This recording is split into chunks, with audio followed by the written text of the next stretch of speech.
For the first time ever, I am thrilled to say we have an official sponsor for the Dirt Talk podcast, and that's Ariat.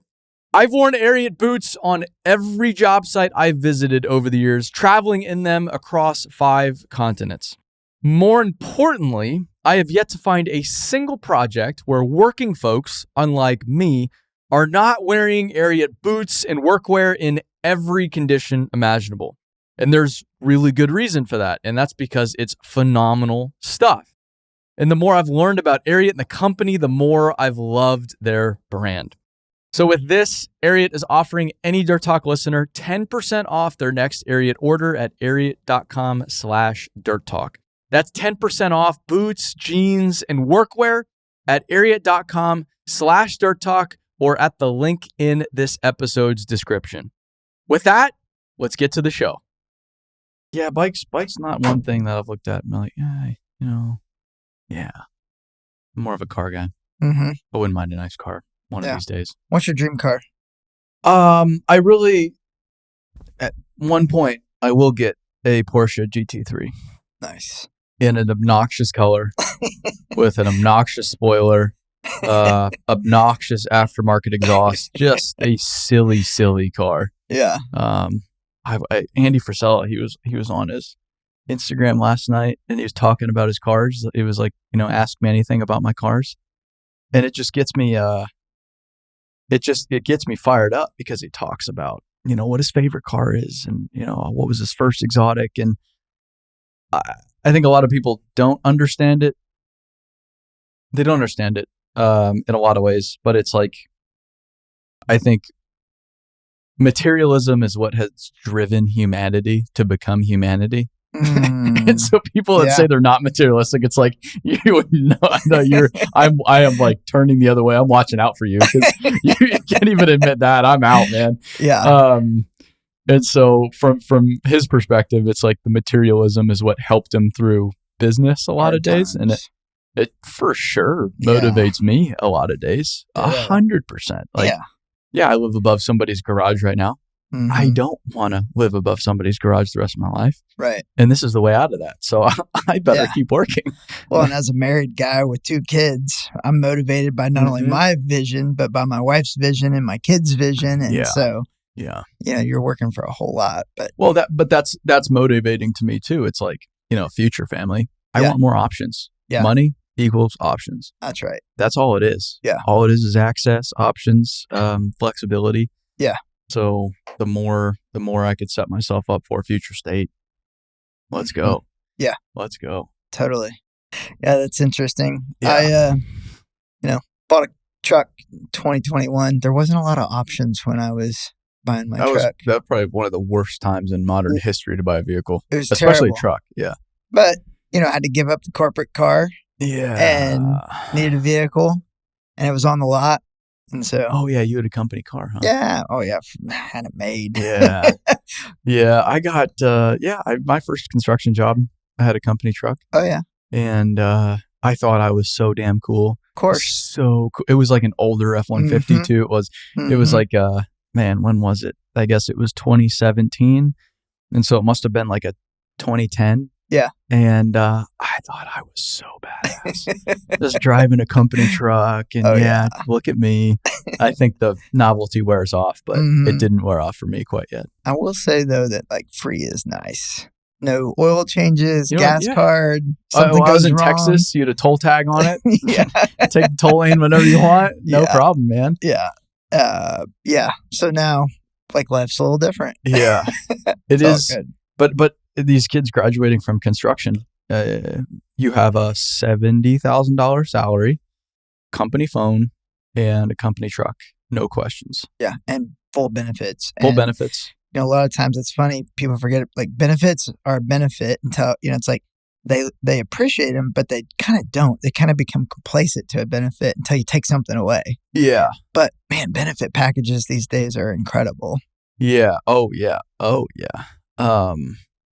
Yeah, and with healthcare only becoming more and more expensive, more terrible. Yeah, it's you can't not have benefits, or else you are one thing. My mom, she was in the hospital, 2 months ago now for that hiking accident. $250,000. 9 days in the hospital, surgery, $250,000. Yeah. So what do you do about that? Dude, if you don't have that figured out, you're in debt the rest of your life because of one. Yeah. It's not cancer. It's just, I fell while hiking. Yeah, for sure.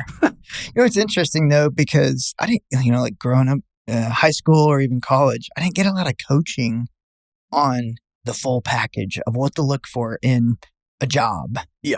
And dad, blue collar guy, here's kind of, union benefits. So he kind of had it made and this was his path, but there was no education on the other side of things. So lucky that, as I, continued on in my career, I had some mentors, some leaders that kind of came in, gave me some suggestions, guided me, coached me.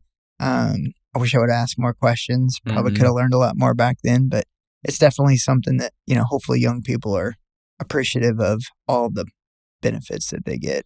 Yeah. Most people can't even explain what a 401k is. Most people can't explain how a mortgage actually works. They have no idea. And I, some days, I don't really understand it. I'm like, so how does that work? Yeah. How does it mathematically play out? Right. It doesn't. If I'm getting a mortgage right now at 7% or whatever it is, I don't even know what it is. I know it's high. That's all I know because I don't have one. Right.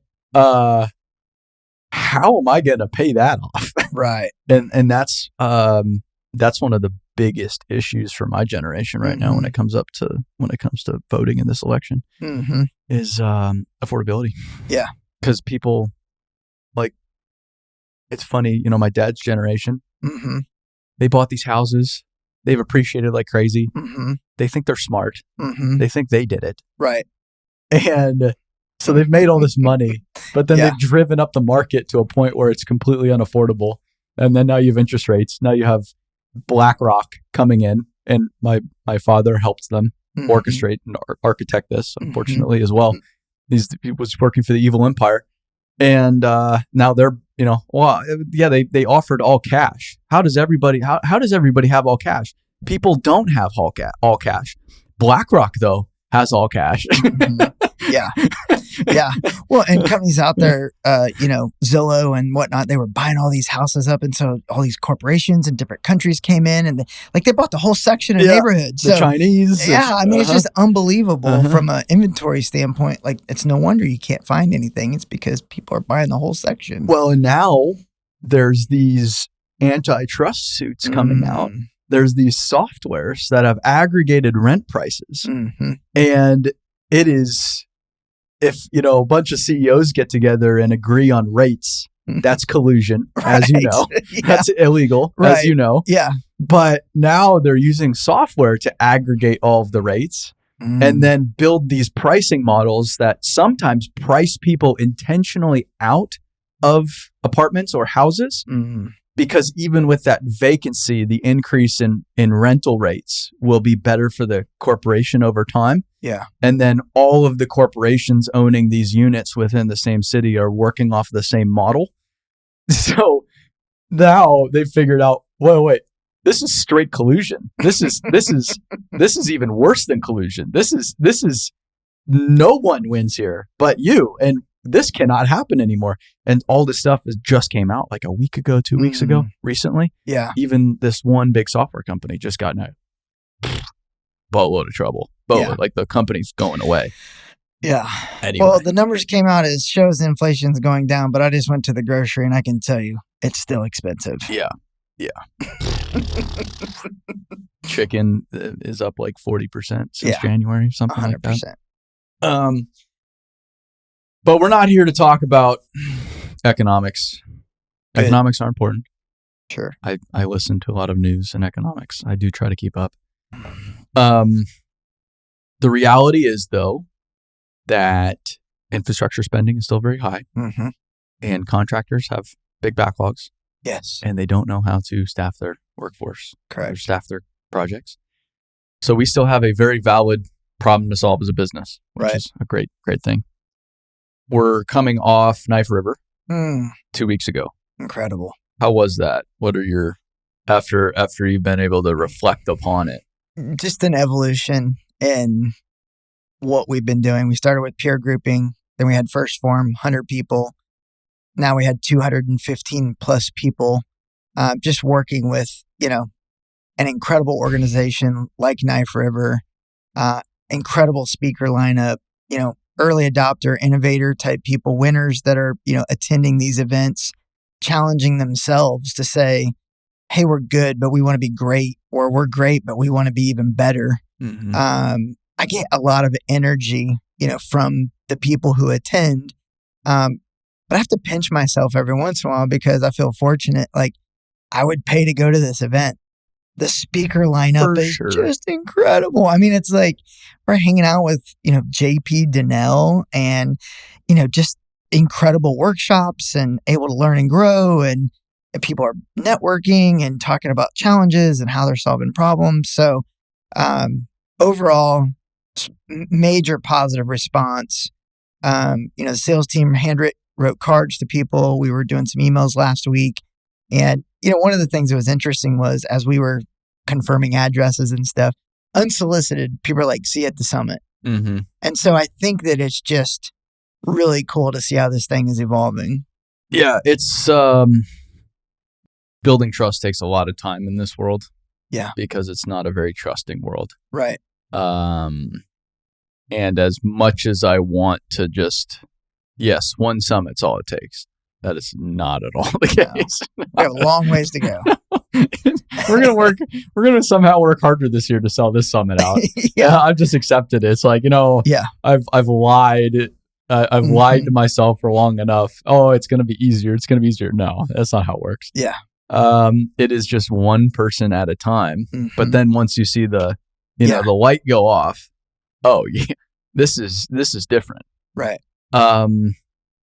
And I think what's most different is the energy of the event, mm-hmm. which sounds like nonsense, but it's real mm-hmm. because you have and I hadn't really even thought about this until the Dirt World Summit, mm-hmm. the Area Dirt World Summit last year. I hadn't even thought of it. But you're anybody signing up for this event that has never existed until now mm-hmm. is an early adopter. Yes. They have to be. Right. Because it's brand new. Never been done before. It's brand new. I don't know. I'll go check it out. And all it is like, yeah, Aaron said it was going to be this, or right. Jason said it was going to be this, or the website. Yeah, I guess right. It looks legit. Or, yeah, I've heard of Jocko and they say he'll be there. So, okay. But there was, it's not like, ta-da, here's what you're going to get.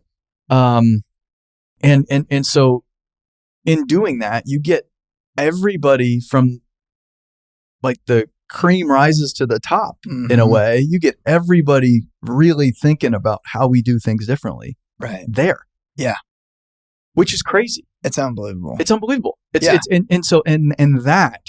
when everybody comes into it with that mentality of I'm here to get better. I'm here to get our company better, our team mm-hmm. better. We're focused on the future. Yeah. We're not here to bitch about the problem. We're not here to say kids are lazy or talk about, over beers, how college is this or that. No. Mm-mm. What are you doing? Right. What's working? Right. Man, this is what we found. Or here's what we've struggled with. How would you approach? Yeah. It's spectacular. Yeah. And Knife River, every event we've had thus far, the Area Dirt World Summit, November, the First Form workshop, in January? February? Mm-hmm. And then now the Knife River workshop, it just reinforces that, damn, this is a good group of people. Yeah. Really good group of people. Yeah. And I would say, humans like to get together. And so we've done a lot of things digitally, which is awesome. But coming together in person to have those conversations has just been, it's really helped build that trust, build the relationships, in person. And so I think that we'll continue to do the summits, the workshops, in-person events are, going to be, will continue to be a major part of what we're doing, mm-hmm. For sure. Yeah. Yeah. I'm really happy with how Knife River went. And it's, it was funny. A few years ago, I was at Edwards, where I'm no longer allowed, Caterpillar's facility in Illinois. And we were doing a training there. Actually, they had us out for a day, me and Eric, and we had a blast. It was spectacular. And they said, you ought to see this Knife River facility. And we've been training out there. They've been training here. We've got an agreement with them. You've got to see this place. And actually we can introduce you to somebody over there. And I had just seen pictures on Facebook maybe of this place, but you see a bulldozer in a dome and you think, I got to get there. I got to see what the heck is going on here. I've never seen anything like that before. Right. And, I reach out to them and they say, well, it was still kind of new at that time. It's not really right. Maybe in the future. And it was nothing on them. I think they were still figuring things out. Right. But then fast forward to only a few years later, here we are. Full event at this place. Yeah. You know, the CEO's there, their whole team from the training centers there, engaged, teaching our people, learning from the other people we're bringing in. It's like, this is so cool. And going back to like the car thing, I can't really get into like my nice car right now and be like, yeah, I worked hard for this. This is the fruits of my labor. Right. It's stuff like this. I try to be really diligent about just taking even one moment to look around. Yeah. Hey, I helped do this. Right. That's cool. And just soak it in and use that as the energy, the much needed energy now to then sell the summit. Right. Totally. It's a grind. Yeah. It's a grind. Well, what's cool too is it gives me hope. And so I think it gives people who are attending hope too, because they're coming to see an organization such as Knife River with 6,000 plus team members, incredible people-centric, focus, mission, vision, values, focused on, delivering incredible work, but focused on training and development and caring for their people, in a big way. And they found a business model that it works. They can make great money and invest in their people. Yeah. And so from an inspiration, aspirational, hope standpoint, as 200 plus people come to the event, a lot of them are probably already training, which is awesome because there's some incredible organizations within that. But they're all challenging themselves to think through, how can I do it a little better or a little different? Well, and I would say most of the companies there are some of the most financially successful companies. 100%. And I think that financial success is only beginning. They're only getting more and more profitable because that workforce advantage is only really starting to appear. Yeah. But once they get that really dialed in, like, I had Emery Sapp in here, Caitlin and Tim. You just talk to them about the share price. You're like, I guess it's working out for you. Okay, that's not so bad. And this is what when I speak on is, I'm not saying make less money. Right. I'm saying this is the way to make more money. Yeah. And then you got that more money, so now you can invest more in your people, and now your people can do better work and are growing more, so that you make more money. And then right around and around it goes. This isn't a new concept. It's there's a lot of extraordinary businesses out there that have been built on, let's care for our people, let's care for our customers, make money, let's take that money, reinvest in our people, we will reinvest in our customers. There we go. Yeah. The Emery Sapp & Sons Dirt Talk was incredible. I listened to it. That was fun. I was shocked at how many field employees are millionaires. It's crazy. 60+ % of their millionaires are from the field. Yes. And I'm like, man, that's an untold story. Like, I'm so glad it was on Dirt Talk, and I hope people hear it and, it kind of tunes people in. It's an incredible story that they've got of growth and, making an ESOP. I learned a lot of new things about ESOP programs. I'm not an expert in that by any stretch of the means, but it felt like from a servant standpoint, like Tim said multiple times, and Caitlin was like, we're here to serve the owners, the people, and just fascinating. Yeah, it's a pretty extraordinary model. And I told them, seriously, I would work for Emery Sapp & Sons. Yeah. They're one of the companies that, I'd go to work for Emery Sapp & Sons. And I jokingly said, I technically not Emery Sapp & Sons because I don't want to live in Missouri because of something called winter. Of course. But Scottsdale, Arizona, Rummel. Or Aiken Gardner. I could do that. I could figure that one out. But yeah, that's That's a company I would happily work for. One of for the that things reason. I was thinking about specifically with them is, we talk a lot of times about employer branding and to be the employer of choice. And one of the things I was picking up in their conversation was the acquirer of choice. So companies right now, they're either going to continue on and they've got a great succession plan, or they're going to sell. Yeah. And as they choose to sell, a lot of these are privately held or family run businesses, and they're trying to figure out, like, what do I do next? And so they're thinking, I can either go sell to a big company or this company that's ESOP or whatever that may be. So they've really positioned themselves as a great acquirer, which is kind of interesting to even think about. Yeah, and we got to see that, I guess, pretty intimately with Randy, for example. Yeah. You build a business like that, you build a team like that, you don't just want to hand it to anybody. Right. For the most part. Because you care about those people. Yeah. And I've seen it happen.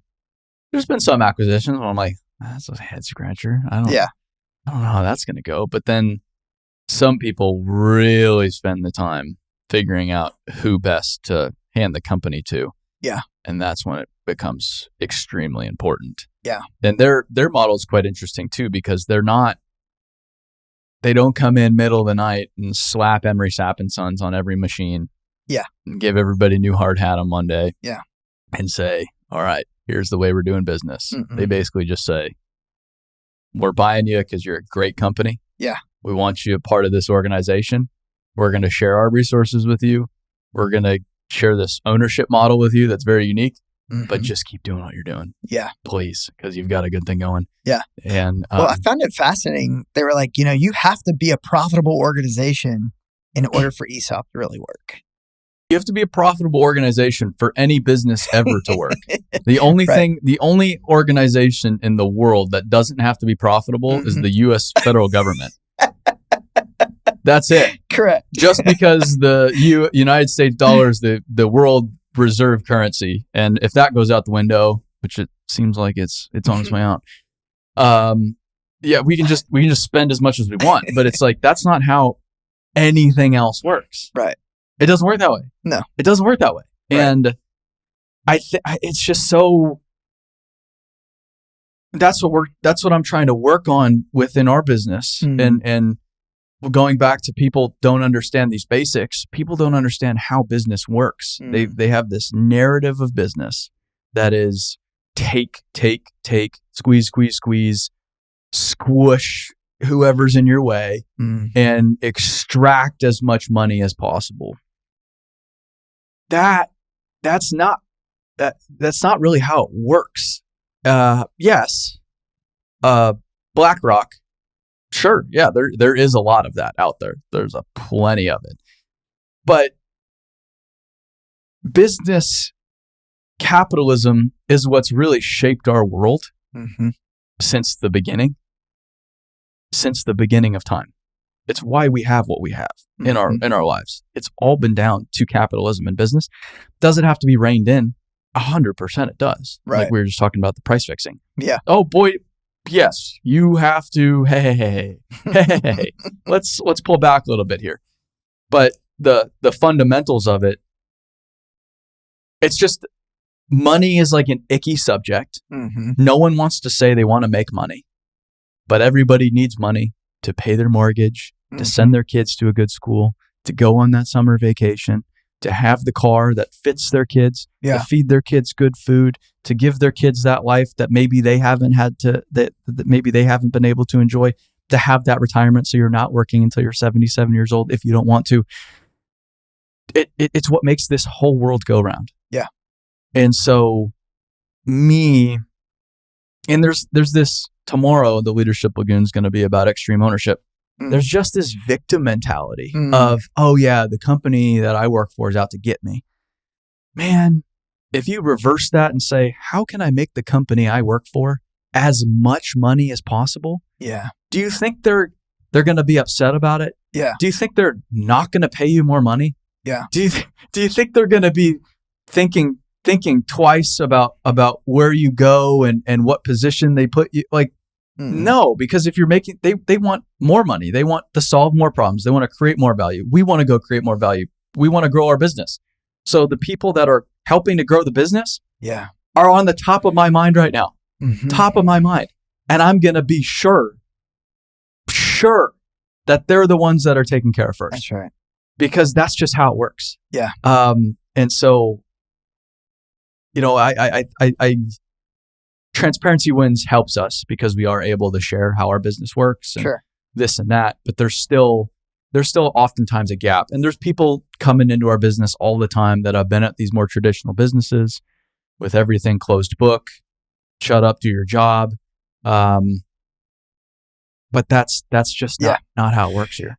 Yeah, it's I'm a simple guy.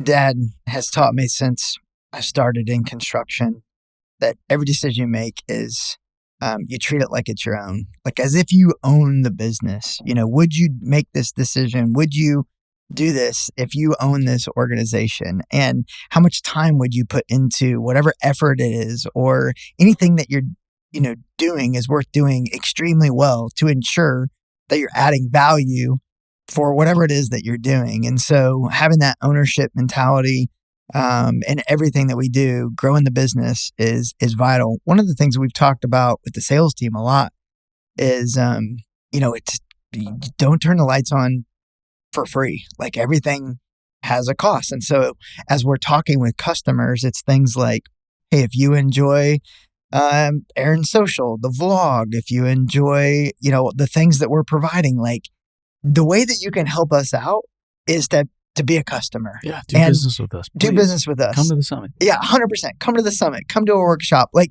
we've got all kinds of price points now. I get it that every business is at a different space and place, or the number of people that you can send or whatnot. But we've got entry points from free to high-end custom websites that we can do, to help you solve your business problems around, that people life cycle. And we're just really not being afraid to encourage people. Like, if you like what we're doing, come join us, be a part of this. Mm-hmm. Yeah. And it's a really healthy conversation. They get it. The light bulb kind of goes off. They've got choices. They can go work with a lot of other people. Mm-hmm. But as soon as we talk to them about cash flow, and it's funny, like we're talking about cash flow. A lot of people hang on. They're like, I'm not going to buy a summit ticket. I'm not going to buy a summit ticket because they're managing cash flow. Yeah. So we can empathize with them and say, hey, I get it. That makes a lot of sense. We're managing cash flow too. We've got a tiered system so you actually can benefit from buying early. And so make sure you jump in ASAP. Well, and that's one of my favorite lines, especially selling summit tickets, is listen, we're a small business. Yeah. Cash flow is a bitch, man. And so if you can buy your tickets now, Mr. $1 billion construction company, right, and you've got a little bit of wiggle room, by all means, please 100%. buy them now, because it really helps from a cash flow standpoint. Yeah. I would love your cash right now. Yeah. Well, the other conversation is, I was just having it today on the way, driving down to Nashville, is look at this as a business development opportunity. Every one of these clients that should be coming for their company, they've got subs and suppliers and people that they're working with. Yeah. Buy 4 or 5 tickets, buy 10 tickets, whatever it is. Make it an experience. Mm-hmm. It'll be something they never forget. And so it's just a huge opportunity. People will go spend, a couple $1,000s on a golf outing. Why not come spend a couple $1,000s at the summit? Yeah. Well, even, the money people spend on some of this stuff. Like I go to a lot of these meetings now. Yeah. I see the money spent on this stuff. Big dollars. Big dollars. Yeah. Huge dollars. Mm-hmm. Huge dollars. And it's like, yes, am I trying to sell you something? 100%. Yeah. But I keep telling people, if you go to the summit and you feel like I ripped you off, I will write you a check for whatever, happily. 100%. I'll give you a refund. No question. You're not going to feel ripped off. Yeah. Unless you drink so much every night that you just sleep through every day. Yeah. If that's, and you know what? That's why we have PT and the prayer breakfast. No, but even at the, if you're at the bar the whole time, you're going to have phenomenal conversations with phenomenal people. Totally. And you're going to get your value. There's no possible way you can go and say, that wasn't worth my time and money. Yeah. No way. Because I've been to almost every major industry event at this point. Yeah. And I've been not to every association meeting. I don't think you could go to every association meeting in the United States if you wanted to. True. But I've sampled what's out there. Mm-hmm. Not even, it's just a totally different experience. Mm-hmm. Completely different. Oh, we already have leadership training. Cool. Awesome. That's great. You're ahead of the curve. This is way different. This is not working with XYZ consultant or whatever. It's different. It's different. It's different.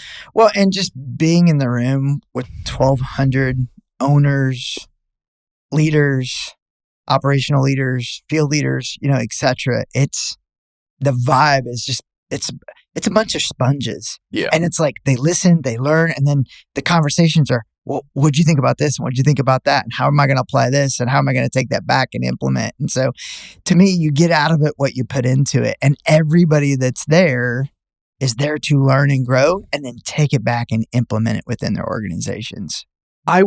Thinking back to when I was a young engineer in construction, I would have sent myself to this. 100%. Dead serious. Yeah. Dead serious.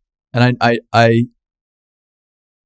when I was a senior in college, I saw I Build America. Mm. And they had something called the I Build America founding members, mm-hmm. which we tried to our detriment. But they had I Build America founding members, and it was like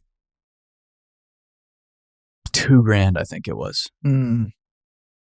And they were raising money for the sake of the industry.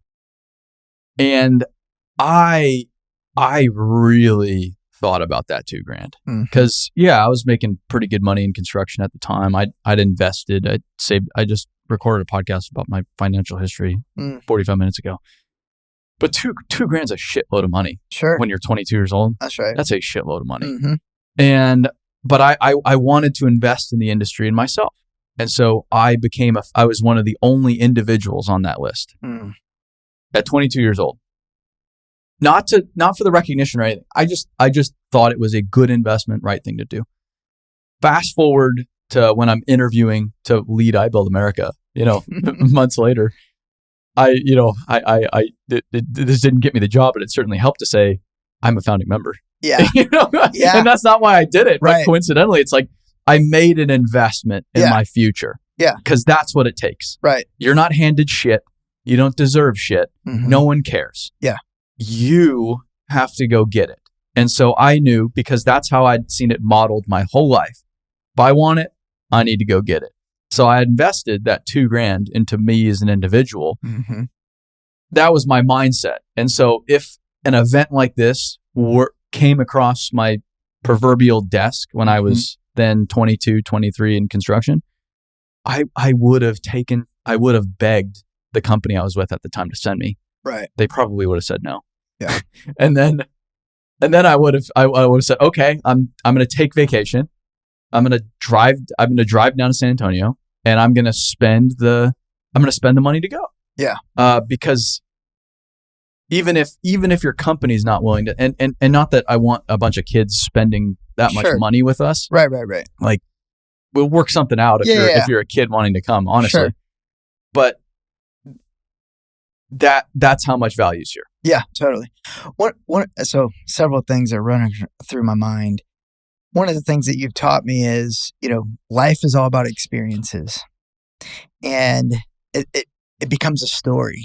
And you've taught me to see stories. And so what's interesting is I think about the summit and the key people that were up there. They've all written books. They've got these incredible backgrounds. They're leading from example.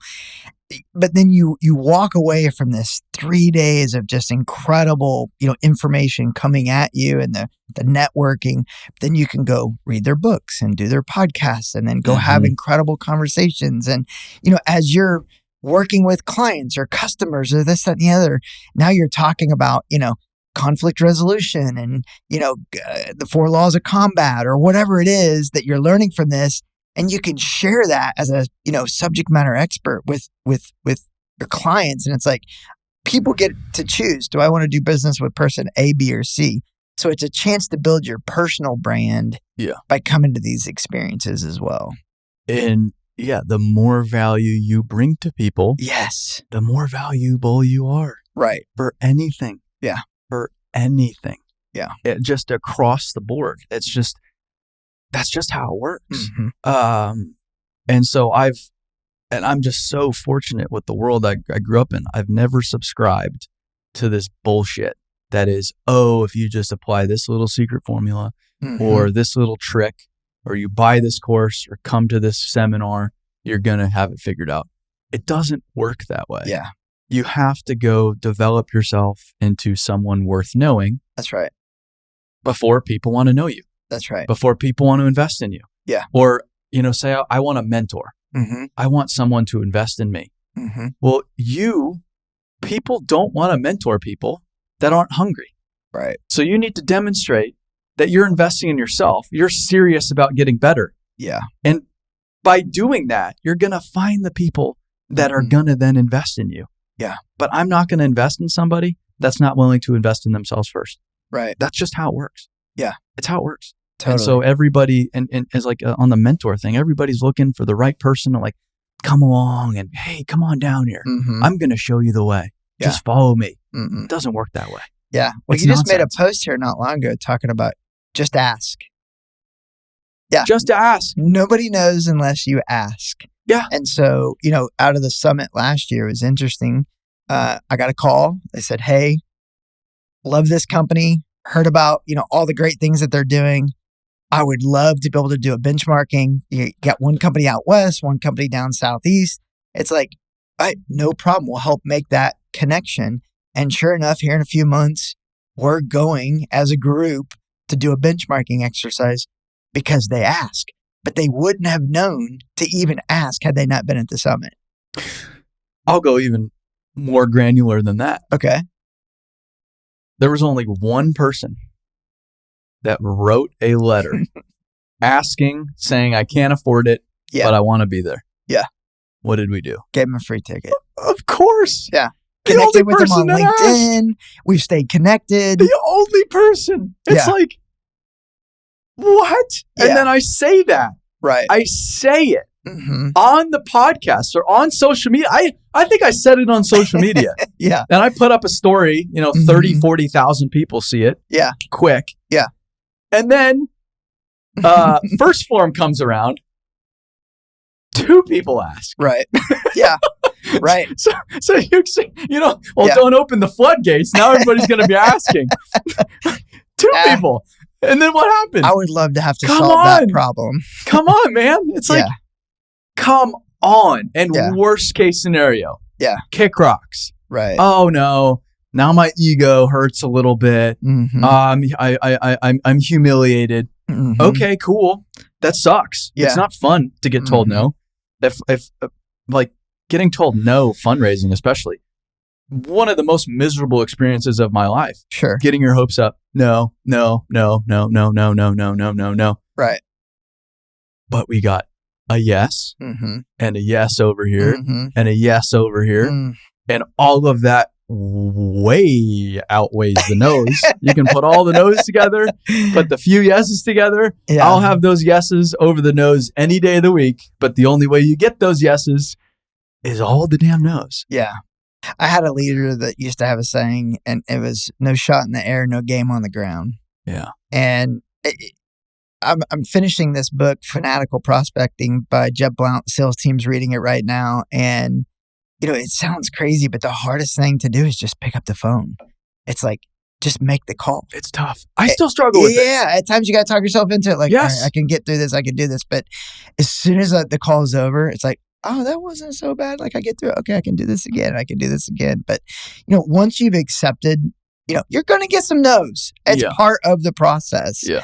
But yes feels so good. And knowing our mission and what we're trying to build, it's worth it. It's worth 1,000 no's as long as we're making forward progress. 100%. Yeah. And I this goes to something I often think about is the phrase, you find a job.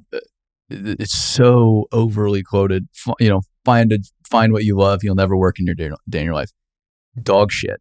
Yeah. Dog shit. It doesn't work that way. Right. I have never in the past 6 years thought, maybe the BuildWitt thing isn't for me. But I promise you, I don't tap dance to work every day. I'm not stoked to do what I have to do. Yeah. I'm not going home like, wow, that really filled me up all the time. Yeah. It's nonsense. And it makes people think something's wrong. Like, this is miserable. Yes. That's the point. It is supposed to be miserable sometimes. Yeah. It's not always about, oh yeah, you just need to find your bliss. No. Nothing worthwhile is just blissful. Right. That's a complete lie. Yeah. And it's sinister. It takes people and twists them up because they think something's wrong with them, or they're chasing something that doesn't exist. Yeah. Most days selling, I don't want to sell. Yeah. I don't want to. I don't want to sell the summit, frankly. Very rarely am I excited to sit down and sell every morning. Right. But I know come November 4th, I'm going to walk into that room. Going to be full. Worth it. Totally. Because I'm helping change all of these lives. And then now I have 1,200 plus leaders in one of the most fundamental industries. All of these people then go back to their companies and teams. Yeah. That's tens of thousands, hundreds of thousands of people being impacted by this. That's right. So it's like, no one gives a shit if I'm having fun or not. That's not the point. The point is to go make the world better, to go change the world, to go build a better future.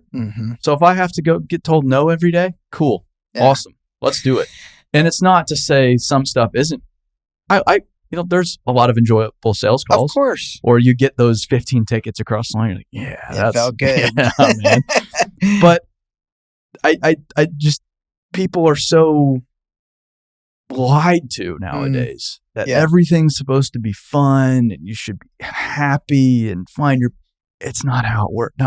Nothing significant works that way, I should say. Nothing significant. Yeah. There's a saying that I've always kind of always been in the back of my mind. Dad's always told me, but anything worth having is worth working for. Yeah. And like, it's work. It's a process. It's a job. You gotta. I don't like everything all of the time either. There's certain things that I'm like, all right, this is for the greater good of the business. This is to make sure payroll. This is to make sure the lights stay on. Like, all right, let's go. Like, you've got a team of people that are counting on you to do this work. Like, let's go. And so, you talk yourself into it, and here you go. I'm also listening to a book right now. Jesse Itzler. It's Living with a Seal. And, it's a funny book. It's an incredible book. A lot of cussing, but it's an incredible book.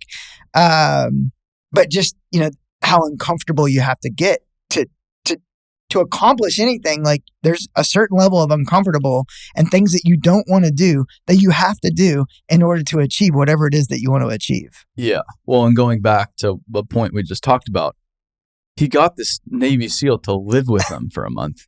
Because he asked. Of course, yeah. He just asked the guy to live with him. Yeah. And the condition was, if I say we're training, and you do it. Doesn't matter what day, what time. Doesn't matter. Or you're training every day. It doesn't matter what time. Yeah. And what we're doing, you can't, if I do this, you need to be serious. And he did it. And it's like, because he asked. Right. It's so crazy. But then you look at his life. Yeah. His kids. Right. His family. Everything. It's an extraordinary life that he lives because he's done those extraordinary things. Right. Like, you don't have to live with a Navy SEAL, but no, he lives a very adventurous life. And while he definitely has, lots of dollars and been wildly successful in business and whatnot, a lot of the things that he does, running with a group of people, going biking with a group of people, it's things that you and I can all do. Yeah. Like, you don't need millions and millions of dollars to do the stuff that he's doing. Well, and he looks like a pretty normal guy. Very normal. Super. Like that's by one no of the reasons why I like him. Or anything. No. It's just like, he's like a dad. Yeah. Total dad bod. He's got this fruit till noon for 20 plus years that he only eats fruit until noon. Super interesting guy. Oh, yeah. I can't wait to hear Jesse speak at the summit this year. I think he's going to be an absolute hit. Yeah. And this year is spectacular. And then I was listing out some of the folks coming for next year that Dan's been working on. For 25. How crazy is that? Wait, We are planning 2025 and beyond right now. 26. And then worth saying, well, we really need to be doing 27 through 30 right now. In a rotation, and we've got the places mapped out. Well, you know what I was thinking too? I really try to break things down to get me through the sales calls, for example. Yeah. So one funny thing that I thought about while I was swimming, we had a call about Phoenix Friday. Yeah. And I'm from Phoenix. Mm-hmm. We would go down to the convention center. Yeah. With my dad growing up to go to the car show or Big Boys and Big Toys, these ridiculous shows, and they have monster trucks and shit. And here we are, renting out the Phoenix Convention Center. And you're going to have a massive event there. It's like, wow. I didn't register on the phone call. Yeah. I was quite literally just swimming. And I was like, huh. That's pretty funny. Like, that's cool. Yeah. That's awesome. Progress. Okay. Right. I can do this. This is awesome. Yeah. It's so one thing I do cool. like about what we're doing with the summit and the workshops is, people in the dirt world work hard, play hard. A lot of times they're kind of a creature of habit and they do what they've always done. And one of the things that we're doing is we've moved this event around. We're going to First Form. We're going to Knife River. We've been in Houston. Now we're in San Antonio. We're looking at these different places, different speakers, and so we're giving different experiences, for people and showing a whole another world that's out there. And as we think about even the workshops next year, hopefully they come through. But really excited about some of the things that we're doing next year.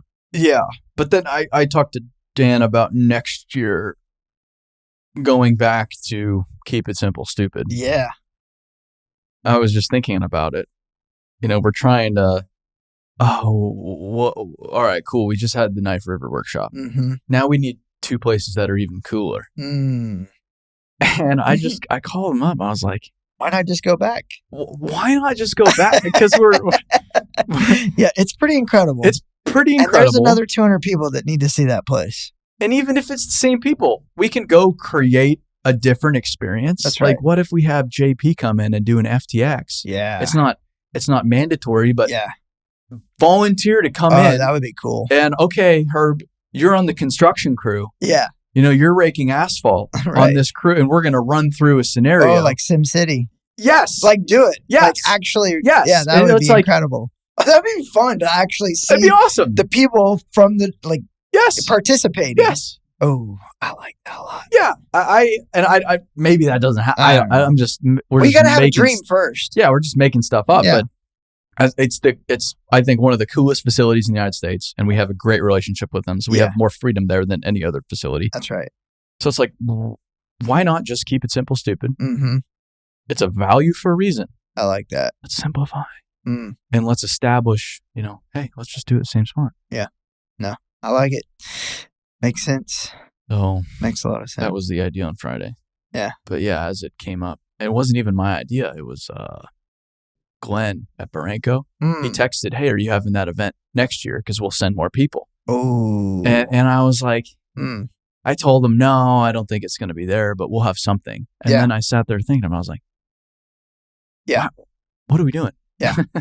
Well, and, if we end up doing the summit, moving it around to some different places, Florida, Tennessee, Colorado, Texas, kind of whatnot, then that could even be fun too, to just have this core rotation. But we're talking like the Gaylord right now. Yeah. Let's just have it with one group. Yeah. Because keep it simple. Keep it simple, but then it gives us bargaining power. Exactly. A little bit of room for negotiation. And we get, more importantly, front of the line. 100%. Yeah. Among the front of the line. Get the good dates. Which is dates that we want. Yeah. It's never a great time, but the world is. It's crazy. It is crazy. Yeah. Well, they were kind of down there for a while, but man, they're back and booming. Back. Yeah. Yeah. Yeah. And working with Platinum XP with Whitney and that entire team has just been incredible. Those guys are awesome. Oh yeah. Oh yeah. We've got a killer. Yeah. That's one of the most impressive things about the events is just whenever we do anything, whenever I see, the values video we put together, I'm just like, Yeah. How are you guys so damn? This is so clever. There's so many smart people. Or I see it like our latest website, and I'm just like, damn, this is slick. Like, whoa, this is crazy. Yeah. I was just on a sales call with Chase, and he's like running through the sales deck, and he ends up showing a couple of examples of us working with Space Co Engineering and then SCCA, and he's kind of running through it, and I'm like, we did that. Like our team is cool. So good. Like and we're working with engineering firms now. Man, that's pretty cool to see that we've actually got an engineering firm to use as a case study, because the company that we were talking to is like, now, have you ever worked with any engineering firms? Because we do like CM and engineering and this and that. Like, yeah, actually we have. Yeah. That's so cool to see us expanding. Well, and the reach is pretty spectacular too. I mean, it's just not a day goes by where I don't see our work somewhere, or I'll be scrolling through Instagram and like somebody will have a BuildWitt sticker on their hard hat, just some random company. Yeah. Or yesterday, I think it was like Arizona Mining Association celebrating women in mining. Yeah. 4 of the 5 pictures are mine. That's and so I'm just cool. like, I'm not upset about it. I'm like, right. Oh, that's pretty cool. Like, I'm like, wow, that's interesting. Wow, that's fantastic. Or, like these brands that have been around for a while. Yeah. I'll see Midwest Mole sharing something, and I'll they had their safety meeting, and everybody has the mole shirts, and it's the mole that we toughened up. Yeah. And it's like, or Sergeant, or there's just now this long list of brands that we've worked with. Yeah. And that brand, like when we go work through a brand with a company, it's a big deal when they rebrand, like an excavator, or they don't go through their whole operation, put new stickers on it. Right. It's too much money. So they'll get like the new pickup trucks. Yeah. They'll get the new brand on it. They kind of roll it out. Well, it's been out there for a few years now. Yeah. So you see. That's cool. Speaking of Midwest Mole, I got a call or text from David Howe over there. He was like, hey, my daughter's interning, doing marketing and business development type work for us this year. She's following BuildWitt. Any chance you could come over and just like do a run through of everything that you guys do? He's like, I'm trying to get her to stay in the dirt world. I'm like, check, no problem, I'm in. So I'm gonna go swing over and see Jason and David and that whole team here in a week or so, which is fun. They're a great group. They are. Jason, he is like one salt of the earth. As salt of the earth as it gets, that guy. He is just such a good individual. And you can tell he's done some shit. Oh, yeah. Like a guy like that, you just know he's been around the block. He knows what the hell's going on. But at the same time, he doesn't give that off whatsoever. No. Super humble. Yeah. It's one of the things I love about this industry is like, those are my favorite people, as the ones that are doing cool stuff, wildly successful, but just super humble. Which is, it's most people. The only people that don't have that humility are oftentimes folks that I found bigger companies. They're either outsiders. They've never been directly involved in the work. That's interesting. But those that have been directly involved in the work, I don't think I've met one that is just a real piece of work. Yeah. But I've met a lot of people that are real pieces of work. Yeah. In this world. Not a lot. Sure.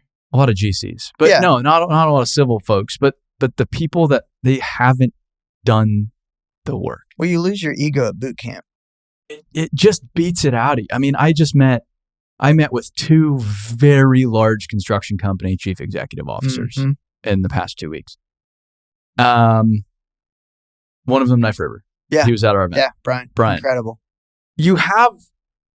I should know better by now, but you have this, I don't know, chief executive officer portrait in your head. Sure. And you expect them to be, kind of a little stuffy, very, very corporate, especially, big company like that, so on and so forth. But you start talking to a guy like Brian, he started at Knife River. Yeah.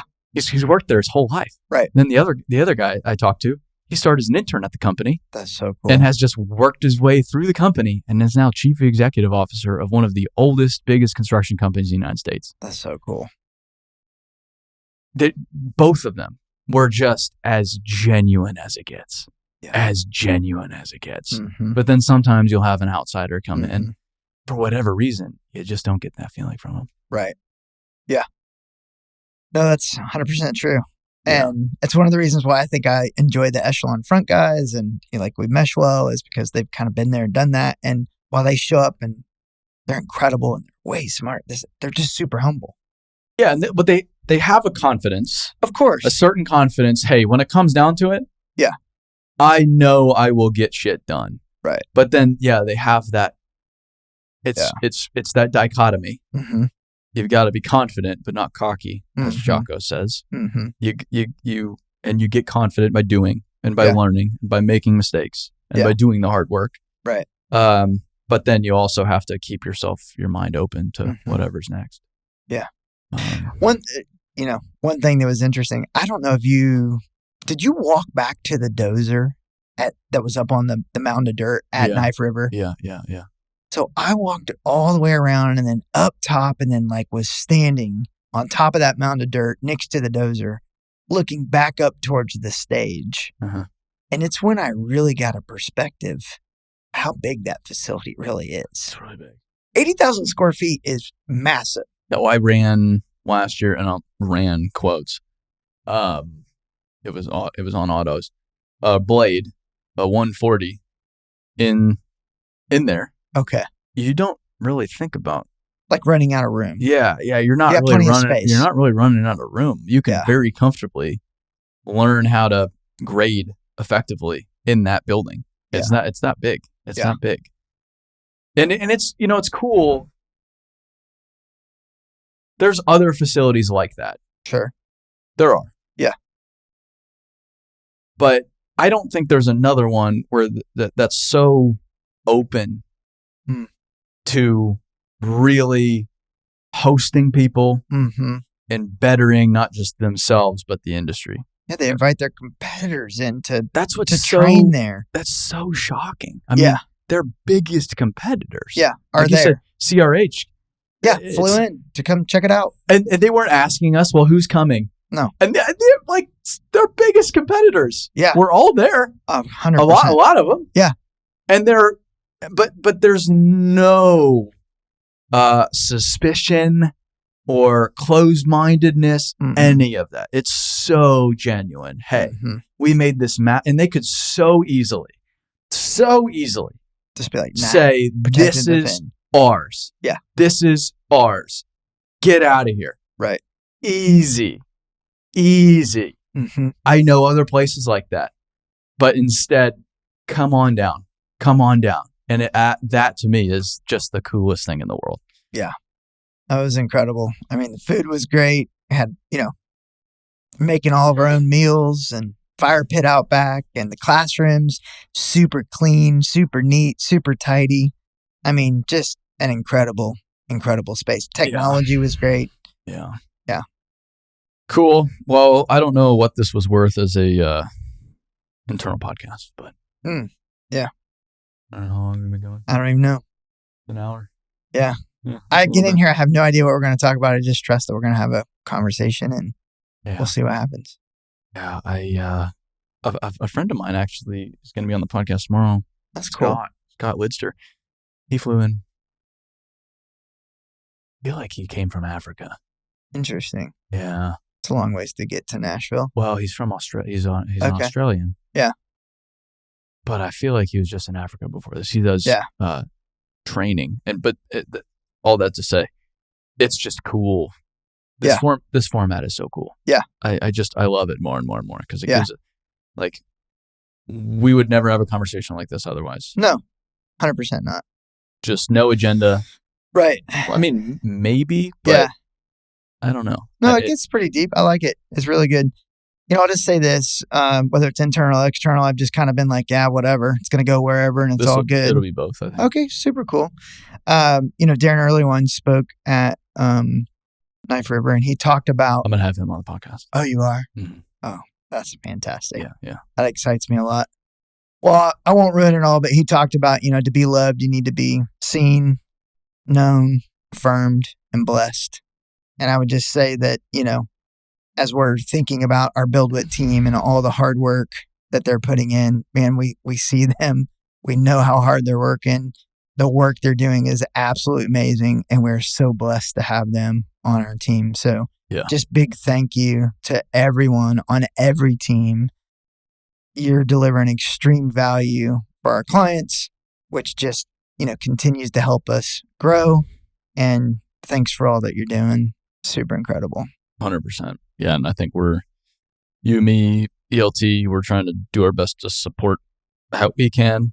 Totally. We're not on the golf course every day. You're on the golf course every once in a while. I'm trying to get a little bit mental health out there. Getting out there. But I don't have golf clubs. I'm trying to do my part. And I like I said, I'm just perpetually amazed by what we're doing. Incredible work. Yeah. So thanks everybody for listening, and we'll see you next time. Sounds good.